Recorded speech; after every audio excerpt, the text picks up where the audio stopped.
Well, we said it right here in our Dynamite review earlier this week, and it's happened. Christian is the Impact World Champion. We're going to talk about it all in just a second, so stay tuned. This is the Elite Maniac podcast.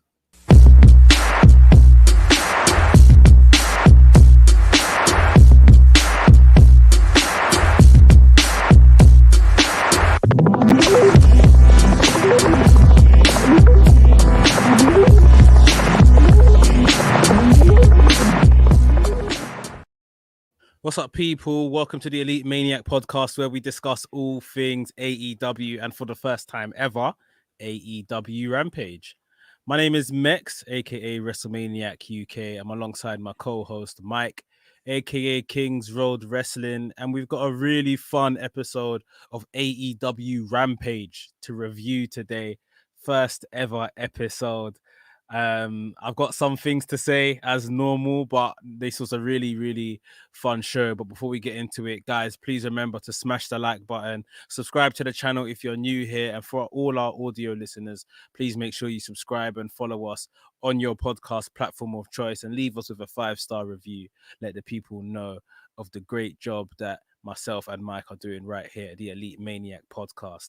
I know Mike had a few drinks to rein in AEW Rampage. I hope you're all right now. You're feeling good. You ready to talk about this? Yeah. So he texted me at like 9:30, and I just woke up and I was like, oh my god, I feel terrible. Yeah, I had a bunch of drinks with some friends, and we watched the premiere together of the world premiere of AEW Rampage, and I had a lot of fun with that quick 1 hour. Like, it just felt like lit up, man. Like, just nonstop. Yeah. No, definitely good. And with it being 1 hour, it reminded me of NXT of old, where NXT used to be 1 hour, just get in there, get your wrestling in, no fluff, and get out, basically. So yeah, really good show. I think when I spoke to some people earlier this morning about it, my comments didn't quite translate, but I'll kind of clean the slate here. I said that the show was basically okay. It wasn't anything special.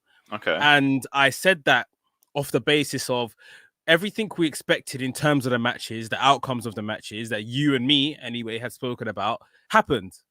Christian won. Miro destroyed Fuego, and we knew that would happen. And Britt Baker would retain. So in terms of a wrestling point of view, everything we knew would happen happened. The wrestling was very good. The matches was very good.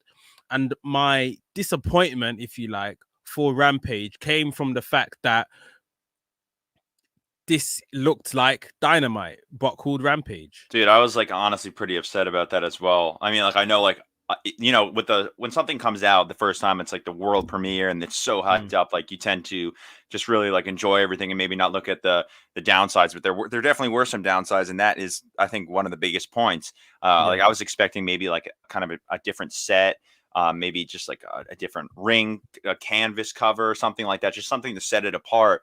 But now it looks like we have Dynamite, Dark Elevation, and Rampage all using like the same thing, and like, I really want something to differentiate this product, like, aesthetically, you know what I mean? Like, I get that 1 hour like action-packed wrestling show like that definitely sets them apart from Dynamite, but looks wise, that's what you were saying, man. It's just, it's a little bit of a letdown.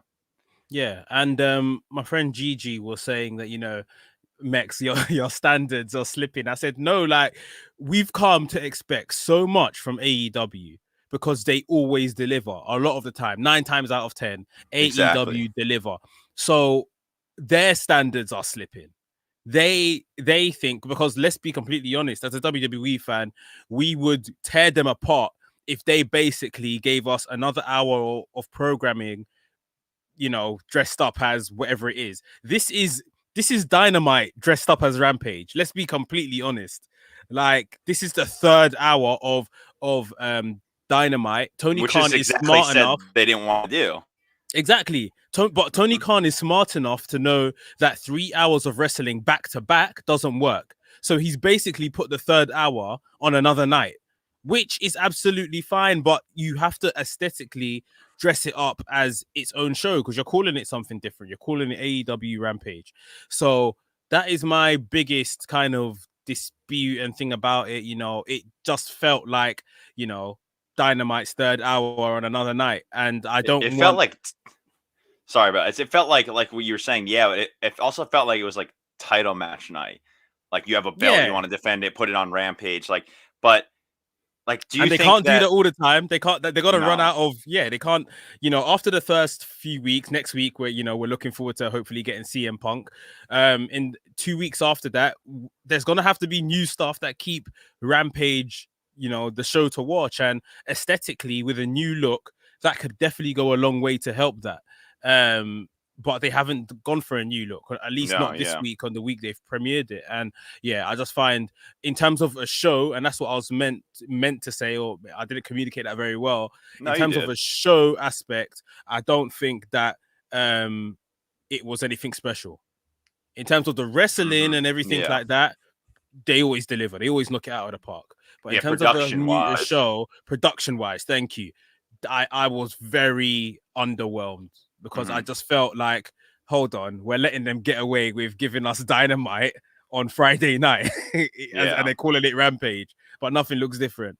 So, yeah. And I've heard like two things about this, which I don't really know if they hold any water, but I've heard one, they don't, this could be complete BS, but I've heard one, they don't want to spend the money on a new set stage because they could be going back to shutdown again, which I don't really, as an American, I live in the US, I don't really think that's going to happen. And I don't really agree with that. And number two, they said that they have to film for dark and elevation on these Friday nights. So they don't want to have to do a completely new set, but come on, prioritize the TV show over the YouTube shows. You know what I mean? I don't care if the dark and elevation sets change for Rampage. Man, just give us something different, The dark and elevation could be filmed in a Nightmare Factory for all I care. I mean, why not? Or do it in Daly's place. Yeah. For all I care, that's not your TV show. The TV show should be the priority. And this is why I'm being very I might be, called a stickler for this, but I want AEW to do well. I want them to succeed. And all I saw yesterday in terms of the presentation of this brand new show that they have hyped up is Dynamite called Rampage. No difference in terms of that. So yeah, I don't want them to get lazy. I don't want them to get complacent. We've already got a complacent wrestling show on the other nights. We don't need another one. Keep up the good work that you've been doing. Produce a new show. If you're saying to people you're going to produce a brand new show, then produce a brand new show. Don't just give us, the combination of feuds and great wrestling, but it looks like your other show, your main show. So we'll see, for sure, if this is going to be a thing, I think, next week at the United Center for the first dance, because this is booked as something completely different. It's booked as being something huge. There was multiple references that we'll get into shortly of CM Punk possibly coming. So if it's the same next week, then I think it's going to be the same. But maybe this was just a 1 week off thing, or hopefully they hear some of the criticism from their fans and they do something about it, because this has so much potential, because we'll get into it. I guess right now, this the wrestling was lit up, man. I really don't have much to complain about the wrestling and this commentary team, the combination of that. It was fun, dude. The commentary team, I know a lot of people say a lot of stuff about Jericho on commentary, generally, even when he's on Dynamite. And Jericho, for me, can do no wrong. Him screaming, me either. Him screaming down the microphone, all kinds of rubbish that he's screaming on commentary. I find it entertaining. I do too. It's actually funny. And I watched with casual fans this week for both shows, and they my friends were kind of laughing at a lot of Jericho comments. They were liking him. It was kind of some comedic relief to a really it was kind of an overwhelming show, right? It was just 100%. Yeah, I mean, I think if there's one person too many in there, I'd say it's maybe Mark Henry. And Mark Henry then was doing more backstage stuff during the night. So why don't they just leave him to do the backstage stuff? At the same time, I kind of digged it, dude. I mean, this is you after a few drinks saying this. Maybe try watching it, sober, and see how you feel. Maybe so you you feel were the same. I with the don't Mark know. Henry. It's not. He didn't do anything wrong. I just feel like there's too many people in the space. If you see what I mean. So Excalibur and Taz, those are your commentators. Jericho's just there for comedic value, whether you find him as comedic value or not. I personally do. I know a lot of people don't. And I think that's it. And then if Mark Henry shouldn't be there, maybe just have him as the interviewer. Even Jericho, maybe just bring him every so often, or have that third man as a rotating person. But yeah, I'm just not too keen on the 4-man booth. I think, or maybe have like Mark for the big main event title matches that do happen maybe, on yeah. Ramp. It's actually interesting. I just thought of this. Every single person on the commentary team has wrestling experience. Like Yeah. Taz, I saw a post where it showed, I think AEW posted it. I think it's like every single one of them had over 20 years experience in wrestling. Like they showed like Taz 20 something, someone else had 30 something, someone else had 20 something. Like, yeah, it was crazy. But that's what it should be, I think. But yeah, I mean, we've talked about what a Rampage looked like to us and how we felt about it. Like we said, United Center next week is going to be a massive show. But let's get into what actually happened on the show. And the show opened up straight out of the gate with the Impact World Championship match. Christian going after Kenny Omega's championships. What were your thoughts on the match? Well, for those that don't know, Captain Charisma, Christian Cage, I mean, he like voluntarily basically left WWE like way back, like 15 years ago, because he wasn't getting a main event push. He thought he could. He went to Impact to kind of build himself and prove to himself that he could be a main event player. And he definitely was like, Mr. Impact, basically. He was their champion, the NWA heavyweight champion when it was TNA's belt. And this was like crazy nostalgia seeing him back in the title picture. In terms of this match with Kenny Omega, this was just like really fast paced, like hit after hit after hit. Like it was like kind of hard to follow. Like so much was going on, but like in terms of the in-ring quality of this match, like this was really freaking good. And I feel like Christian kind of shut out a lot of the people that were like, why is he here? Like, can he really do this? Like, just pushing an old guy. Like, he looked really excellent. I don't know. What were your initial impressions? I agree. I think Christian looked very, very good. I never doubted. I know I give Christian a lot of stick, but I never doubted that this wasn't going to be a good match at all. And even, we saw hella chops early on to Christian, and then Christian kind of fought his way back in. We saw a frog splash, and I can't remember. There was like a spear, that big spear that Christian gave Kenny Omega. And then as we kind of came towards the finish and all the shenanigans started taking place and the Young Bucks came in with the chair and the kill switch on the chair, Kenny Omega's sell for that was literally he smashed his head against that chair. Bad, man. It's literally like, if I'm going out, then you guys are gonna believe I'm going out. And it was obviously, I think, I can't remember the exact number, but it's been 700 something days since he's lost a singles match. So literally, it's like, if I'm gonna lose, you guys are gonna see the connection of my head on this chair, and it's gonna be undisputed kind of thing as to why I'm losing this match. Yeah, for Christian sure, dude. Threw the chair over the top rope and pinned him. And it was a really nice moment. It was a really nice moment. I wrote down, like, in my notepad, Kenny head slammed into the chair because all of us saw the impact. That was crazy. Kenny, towards the end of the match, he definitely had the clear advantage, and I was like, oh my god, I think he might retain. He hit like a series of V triggers, some power bombs, and it was looking like he really got it. However, he missed the V trigger, and then like that spear you talked about, Christian hit it. And it looked like, wow, this is kind of an even advantage. Young Bucks come to the ring, their shenanigans. And I was thinking to myself, like, this is how Kenny retains. Like, everyone's been talking about shenanigans from the Elite. But they threw in the chair, and it was completely used against Kenny Omega. He got kill switched hard. We've given the kill switch a little bit of slack sometimes for saying, it's not really that great of a finisher. But when it's done on a chair and it's done with that, like, oh man, it was so he got that. And then afterwards, when he won the titles, he celebrated backstage with Mark Henry, and Jungle Boy and Luchasaurus. They were all popping the bubbly. They were just enjoying themselves. And Mark Henry, this is why I was like, oh, this is like really cool that Mark Henry's here. Like, he was just like, he just made me happy. He was like, he was so happy. Yeah, he was so happy. And yeah, they had a great little segment backstage, killer match. And what did Christian said that it's hot in Pittsburgh. He says that Kenny is one of the toughest guys he's ever been in the ring with, and that he gives him all the props in the world. But he says that, you know, he understands that it's going to be nearly impossible to win that AEW World Championship, but he's going to get it done. He's gonna beat those odds and win it at All Out.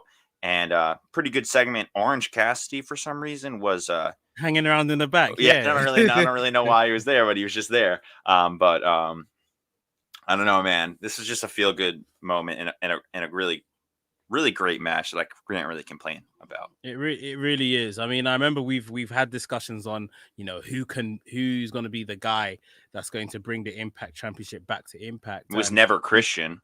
Yeah, we said Samoa Joe and stuff, but it's on the same premise. Because remember, when we said Samoa Joe, it's because Samoa Joe is an Impact original, and then obviously he re-signed with WWE and stuff. So yeah, Christian was never mentioned, but they've basically done the same thing in terms of the premise of why it's Christian. Christian gave us this big kind of monologue that, you know, I was at Impact. Impact means the world to me, you know. TNA. Yeah, gave him his chance. And it gave him his chance, and that's why he's happy to do it for them. And like I said, by the end of it, all my feelings for Christian kind of went to one side, and I thought, no, this is really nice. Obviously Omega now still has the AEW championship. I didn't like Christian saying it's going to be impossible to beat Omega for the AEW world title, because you've just beaten him for the Impact world title. So you're basically now saying, okay, yeah, AEW world title's one too far. I can't beat him for it. But then but he's going to get it done anyway. Like, it's like, you should believe that you should be able to do it, because we just watched you beat him. You see what I mean? So well, they were really hyping up that AEW belt. You know, they were like, oh, like he really held on to that Impact belt. Like, how hard is he going to hold on to this belt, the most prestigious one? Which I understand, it's their show. But yeah, that was a little bit of a weird comment. But in the end, I do really like what they did with this, because it was like Scott D'Amore. He was in Dynamite. That he was the vice president of Impact. Yeah. He was there. It felt like he kind of like brought Christian in and was like, listen, we need you to help us get this championship back from this guy who doesn't care about the brand. He does, but he doesn't care. He's doing all this bad stuff on Impact. Like, we need an original to come back and give it to us. And I think that's what happened. But before we move on, major props to Kenny Omega for his Impact run. I just want to shout that out. It was excellent. He proved everybody wrong who said that he wasn't going to be on Impact tapings. He was, like, every single week, did a lot of great defenses. You know, that Sami Callihan match really stands out at Slammiversary for me. It's something really awesome. So really good job, Kenny, but I'm excited for this new era of Captain Charisma. Yeah, it's very good. And like we discussed, I think on our Thursday show, the Dynamite review, I think this is just good, because now Christian will go over to Impact, you know, do some work there. We may see him less on Dynamite, and that's going to free up space for some of the younger guys to get some time on TV. Some of the big stars that AEW are bringing in, it's going to free up some time for them. So, yeah, this is how a really good example of how to use their roster.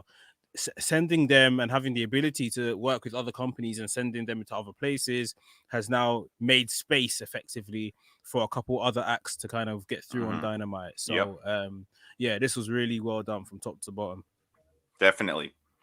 We also had TNT title match, which was an interesting contest, to say the least. It was TNT title was on the line, but also the AEW contract was on the line. So Fuego Del Sol versus Mira, the champion. If Fuego won, he got a contract. If he lost, he didn't. And this match kind of like went according to plan. I mean, Fuego was really over with the crowd. They loved them. It was really hot in Pittsburgh for sure. But right off the bat, Fuego hits 3 tornado DDTs, which is like his move. And if you watch Dark or Elevation, like he's really struggled to hit this move. Like he never does. And he just like hits 3 off the bat. Like that was a great way to get the crowd really, really into this. But Miro afterwards, he was like, screw this. I'm not letting this happen anymore. And he kind of just like knocked his clock off. He thrust kicked at him right in the face, like as hard as he could, and then stomped him. Got that game over camel clutch lock and made Fuego tap immediately. So in ring, like this match was okay. It was kind of like a glorified squash match, but what happened after was kind of cool. Miro did before the commercial rip up the contract, and then Jericho was like, the chances of Fuego becoming all elite are now done.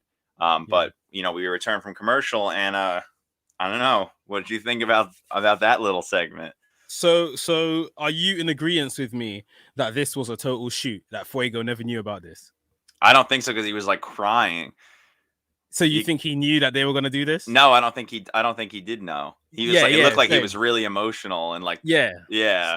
So they came back from commercial, and he was literally just getting off the mat after being beaten up by Miro with the accolade or the game over. And obviously we saw Sammy Guevara's music hit, and he came out with Tony Khan, who handed him a new contract. And Sammy Guevara came down to the ring, obviously being the best friend of Fuego Del Sol, saying that, you got a stinking record. Your record is rubbish, but, you've really endeared yourself to these fans. Everyone loves you backstage. The boys love you.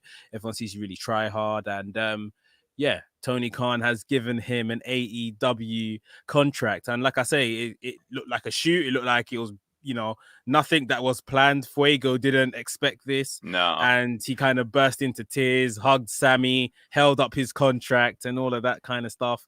A really good night, feel-good moment. This was such a feel-good moment because Fuego was kind of cutting a promo before the match. He's like, this is the most important thing ever to me. Like, I really want to become all elite. Like, this company's everything to me. And then when Sammy came out, he said something really, really interesting. He said, you lost, but sometimes there's victory in defeat. And definitely the locker room loves him. The fans love him. And this just was a no-brainer. And, I think this was just perfect to do for the show. Like, we get a great match first off. Then we get like a squash match. Everyone feels bad. But it was like everybody wanted this, man. So give it to the fans. It was like hit.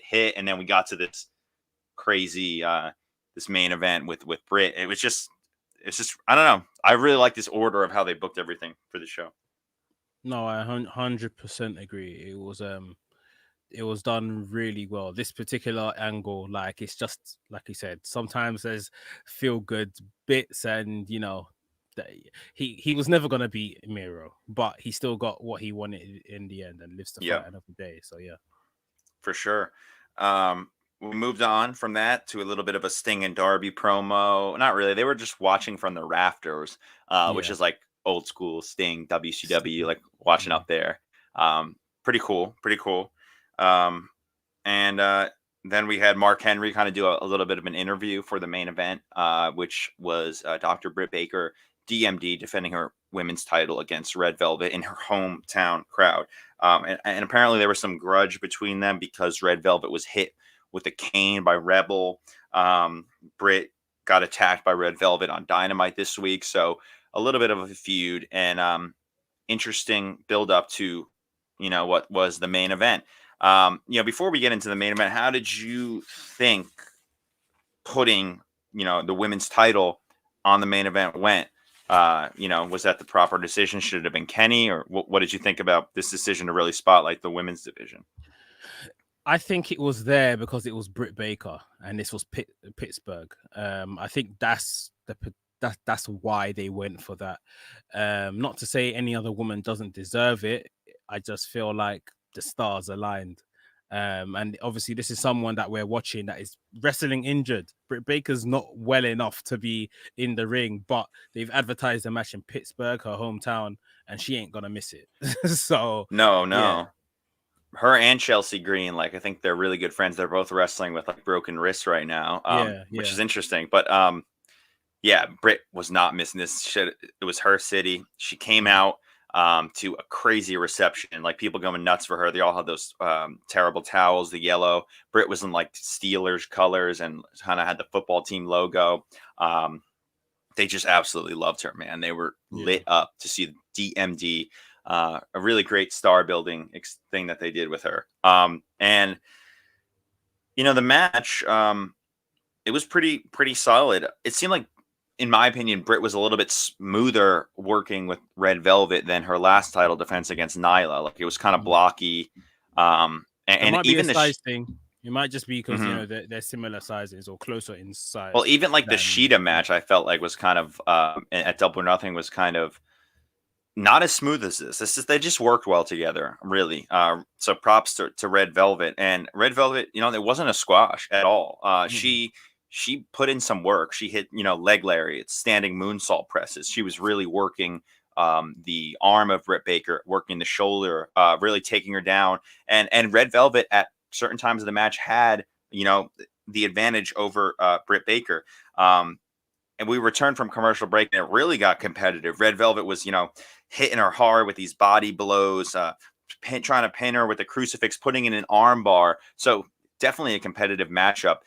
Before we got towards like the end, I think it was like 10:58, 10:57, like 2-3 minutes left. And no one, had the clear advantage. So it really came down to the wire. Yeah. I think Red Velvet needs some more props. And need definitely just, she's an underrated wrestler. And I thought it was very harsh. I know obviously Pittsburgh was behind Britt Baker, but it was a bit like a mind mess because Red Velvet was the face being booed the hell out of there. I won't jump to the end because there was something else I wanted to say. But the performance was very good. Then we saw Britt Baker struggle to get the lockjaw done with her injured hand, and I thought it was really smart how she turned over, used the other side, used the other hand, and put Red Velvet in the lockjaw and won the match, retained the title. Definitely. Red Velvet tried to get in that lockjaw, wasn't successful. Britt got a neck breaker in and that beautiful curb stomp that she does, and then rolled into her own lockjaw, put it in, and Red Velvet was forced to tap. So Britt Baker, ladies and gentlemen, has retained the women's championship in her hometown of Pittsburgh. Crowd went wild for it.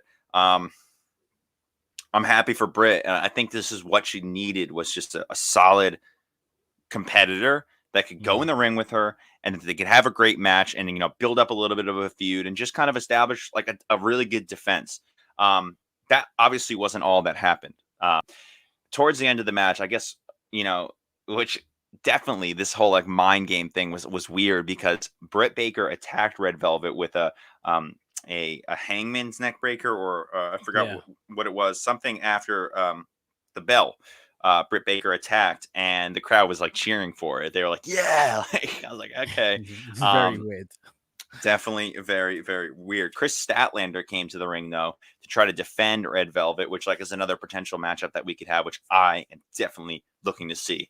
But then we had someone from your neck of the woods come and break this up and align herself with Britt Baker. So Jamie Hayter came through, and I know a lot of people probably thinking who, because I felt like the crowd was thinking like, who the hell is this?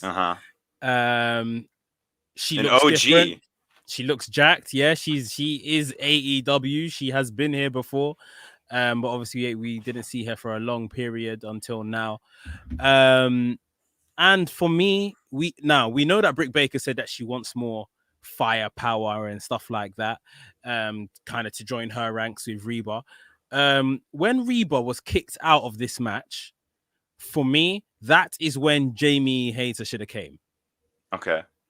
I feel like this whole attack that happened after the bell was a bit like, huh? Like the match is won. Like it was weird. Yeah, so it's like, why is this happening now? Statlander got involved. Statlander got dealt with. Hayter and Britt Baker, kind of, like you said, made the alliance.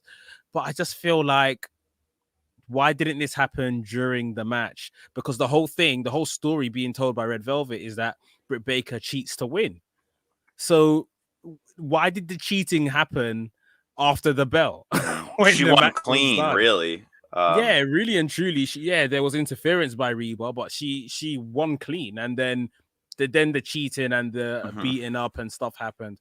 I think I'm happy to see Hater back anyway. Me too, and I feel bad because when she came on, like she definitely had this new look, and I was like, wait, who's this again? Like I know who she is. Like I'm a fan of Japanese wrestling as well, and she's been over there as well. And that's I thought she was going to return to Stardom, but yeah, she's friends with B Priestley. So then I was like, oh, okay, now I remember. But you don't have the same look that you did, which is kind of, I don't know. Maybe they could have like played like a Titantron thing, like Jamie Hayter. Like they just didn't say like who it was, and then even the commentary team were like, wait, what? Who's this?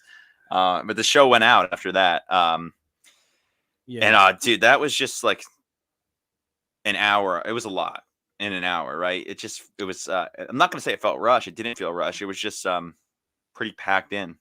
Yeah, they've done a really good job, and the show was really good.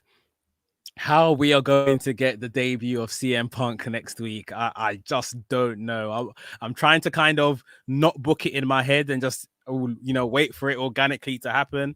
But yeah, I mean, I'm sure this week anyway we'll see what's on that Rampage show in terms of matches, and it's going to be very interesting to see how they treat Rampage after these first few boom weeks of when the hype is here. Once the hype dies down, we'll see what people are really thinking of, really thinking about this stuff. But I we said at the top of the show, really good wrestling show, like you said, very compact in terms of 1 hour, great wrestling, back to back to back. Just please do something with the presentation of Rampage. Let's feel like we're watching a different show and not just a show that's taped after Dynamite or whatever the case is. Don't pull the wool over our eyes. Don't give us the third hour of Dynamite on a Friday night. Give us AEW Rampage. Yeah, because Friday night, man, like that's not that convenient for a lot of us, really. It's not like 10 p.m. on a Friday night, like people are doing stuff. So it's got to be something like really different to draw everybody in, or people aren't gonna want to, really like not go out, not go to dinner, like kind of they're not gonna want to like give that up for something that's really they could just watch on a Saturday. You know what I mean? Yeah, and that's their real task here. That's their real task here. How can we make people tune in at 10 p.m. on a Friday night? And that's for you guys. Same way I'm gonna watch it the next day. I'm not gonna stay up to watch it. It doesn't really matter. 3 a.m. Yeah, like some people did. I know a lot of people did in England last night. They stayed up to watch it. But that may be because it's the first ever episode. Will they do that next week and the week after that and the week after that? And this is where, like I say, this is where their task comes. What is going to make everyone really tune in, whether it's 10 p.m. in the US or 3 a.m. in the UK. What are we going to do week in, week out to make people tune in live? So, yeah, it was a good show. Great start. Long may it continue. Hopefully we get some new presentation around it. And then I think we've really got a good show on our hands. Definitely. I'm excited to see next week. And everyone, we didn't do questions today, trying to keep this kind of just as action packed as Rampage, just bringing you the coverage quick and easy. That's exactly it. Yeah, but I hope you guys enjoyed our analysis of this unique show, and we're gonna keep doing this. And next week it's gonna be a big week. Yeah, next week is gonna be crazy. Dynamite, Rampage. Looking forward to it already. But yeah, guys, you know the drill. Please remember to smash the like button. If you're new here, subscribe to the channel. And if you're listening through the audio, please make sure you subscribe or follow us on your podcast platform of choice. Leave us with a 5-star review. Let the people know the great job that myself and Mike are doing right here at the Elite Maniac podcast. To get more of Mike, you can follow him on his Instagram, Kings Road Wrestling, road to 10,000 followers. Guys, we need to be pushing the button on Mike's page. Follow. And to get more of myself, you can catch me on Instagram as well, WrestleManiac.uk. Any last words before we get out of here, Mike? I'm excited to get to 10K and keep bringing you guys content. And thank you for everything. Thank you so much, everybody, for just giving me this opportunity. I really feel blessed, and we're having a lot of fun here. Likewise, really enjoying it, and we wouldn't have anything. We wouldn't have a show without you guys. So yeah, fully appreciate it. But we'll get out of here. Leave you guys to enjoy the rest of your weekend. We will be back on Thursday, Dynamite review. Hope you can tune in with us, and we'll see you in that episode. See you guys later.